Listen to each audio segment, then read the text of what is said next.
a vida de cada um de vocês nesse dia. Tivemos um pouco afastados aqui do TikTok nesses últimos dias, mas graças a Deus que podemos falar sobre as coisas de Deus. E um texto que me chama a atenção é do vós, porém, sois nação eleita, sacerdócio santo e separado de Deus para anunciar as suas obras sobre a terra. Olha que coisa maravilhosa, né? Que responsabilidade linda que Deus nos concede e declara aqui em sua palavra, né? Nós não somos qualquer um. Nós não somos qualquer de linda que Deus nos concede e declara aqui em sua palavra, né? Nós não somos qualquer um. Nós não somos qualquer uma história daqui, o outro inventa uma história de lá. E o que acontece com isso? Se coloca as pessoas, o povo, a população, as pessoas que estão ali, como se não fosse nada, como se fossem simplesmente votos, como se fossem somente a massa que pode mover a questão política para a direita, para a esquerda ou para o centro, ou seja lá para onde eles querem que fossem. Mas aqui Pedro ele faz um direcionamento exclusivo para nós, para mim, para você, que acreditamos em Deus, que acreditamos na vinda do seu Filho aqui nesse mundo, que veio, sofreu, morreu, ressuscitou e está à direita de Deus Pai, e um dia, com certeza, voltará para buscar a sua igreja.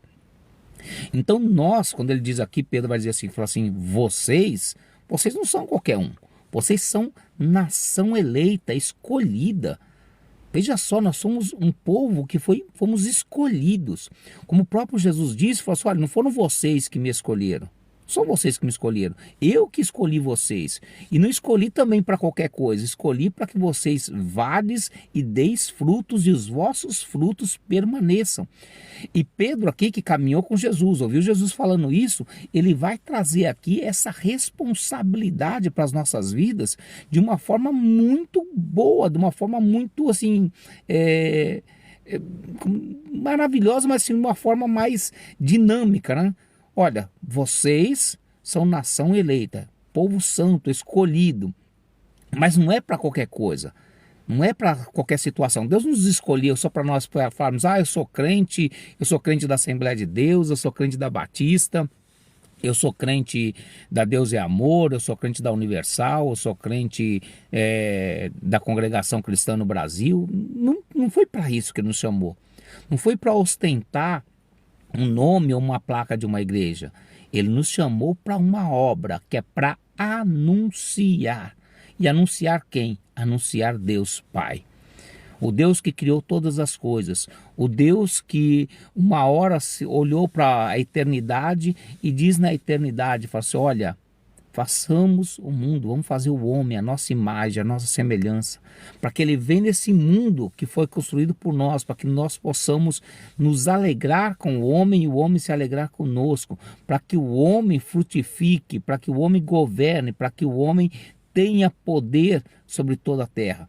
Nós fomos feitos imagem e semelhança de Deus, nós fomos feitos imagem e semelhança do Altíssimo, ou seja, nós, como a própria Bíblia diz lá no Salmos 82, vós sois deuses, ou seja, nós somos deuses, nós somos uma partícula de Deus. É claro que nós não somos como o Deus Todo-Poderoso, o grande eu sou, mas nós somos uma partícula dele. Como se diz na filosofia, nós somos a centelha divina, ou seja, quem já, perdão, aqueles que já fizeram acampamento ou que por qualquer motivo já se enxergaram aí em questões para a natureza, quando você vai fazer fogo na natureza, de uma forma mais rústica, é claro, né? O que a gente precisa? A gente precisa gerar fagulha, gerar centelha, porque é ela que vai fazer a combustão.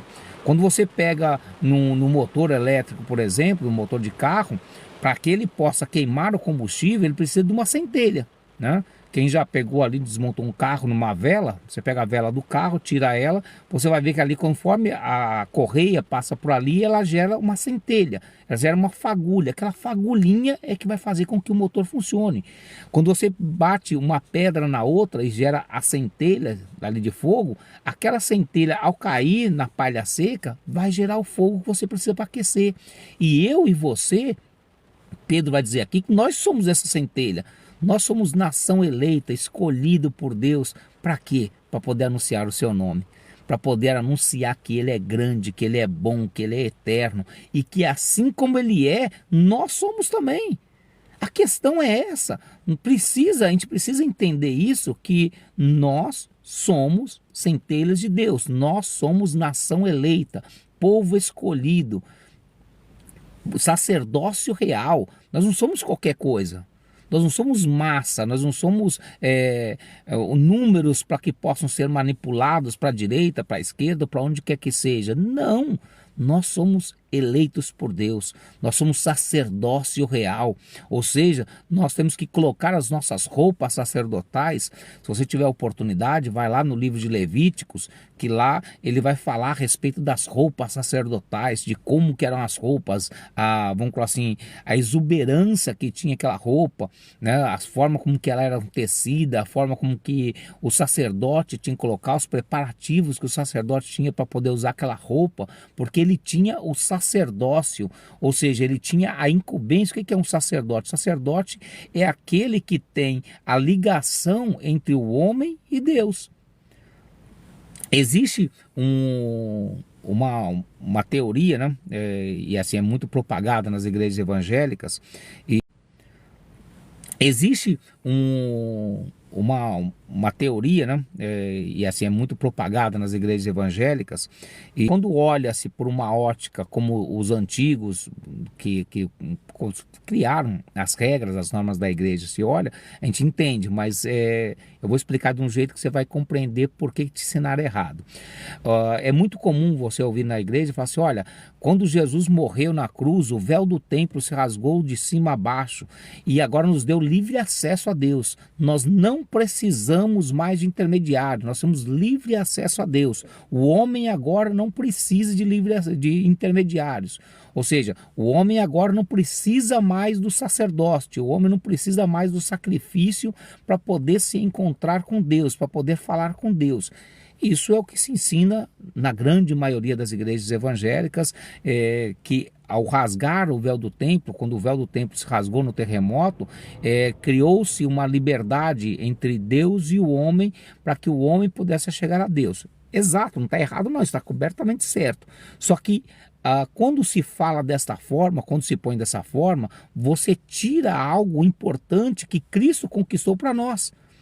Cristo, quando ele morre e ressuscita, ele compra, paga preço. A Bíblia diz que ele paga um preço, ainda que no Salmo vai dizer que o preço da redenção da nossa alma é caríssimo e homem nenhum poderia pagar, porque iria se esgotar seus recursos antes. Jesus, com sua morte e ressurreição, ele compra para Deus. E o que ele compra? Ele compra massa, ele compra número, ele compra volume de pessoas? Não, ele compra reis, juízes e sacerdotes.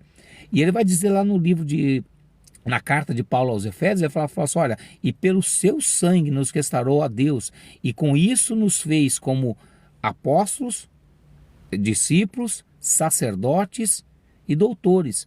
Ou seja, Jesus comprou sacerdotes. Então, para que precisa sacerdote se isso já não tem mais bloqueio? Ou seja, já estamos ligados com Deus, não tem mais o sacerdote. Por que então que Jesus compraria sacerdotes para Deus? E por que razão que Pedro viria aqui escrever na sua carta e dizer assim: vós sois o povo santo, nação eleita, sacerdócio real? Se não existe sacerdote. Então é isso que nós vamos perceber, que existe sim sacerdotes. Eu e você somos sacerdotes. E qual que era a função do sacerdote? Ele pegar a questão do povo que estava lá em pecado, em erro, trazer ou fazer uma oferta por ele, ou seja, oferecer um sacrifício por ele, se purificar e poder pegar aquela situação dos homens e levar a Deus. O sacerdote é uma ligação entre o homem e Deus. E ela não foi quebrada, ela não foi substituída pela questão da morte e ressurreição de Jesus, de maneira nenhuma. De maneira nenhuma, ela continua valendo até os dias de hoje. Eu e você somos sacerdotes. E nós, como sacerdotes, precisamos cumprir o nosso sacerdócio. Nós precisamos interceder. Nós precisamos levar os homens diante de Deus. tá? Então é isso, pessoal, que hoje Deus possa te usar como um grande sacerdote, que você vista as vestiduras reais do sacerdócio, e assim como Arão se apresentava diante de Deus para poder levar todo o pecado do povo que estava lá, para que ele apresentasse a Deus, e assim o povo pudesse ser perdoado, e assim Deus pudesse abençoar a questão do povo, dos homens que ali estavam, que assim também seja na minha vida e na sua vida, que nós possamos cumprir esse sacerdócio. Que Deus em Cristo abençoe poderosamente a vida de cada um de vocês, que a grandiosa misericórdia de Deus esteja sobre a sua vida hoje e sempre. Forte abraço, fique com Deus, até a próxima.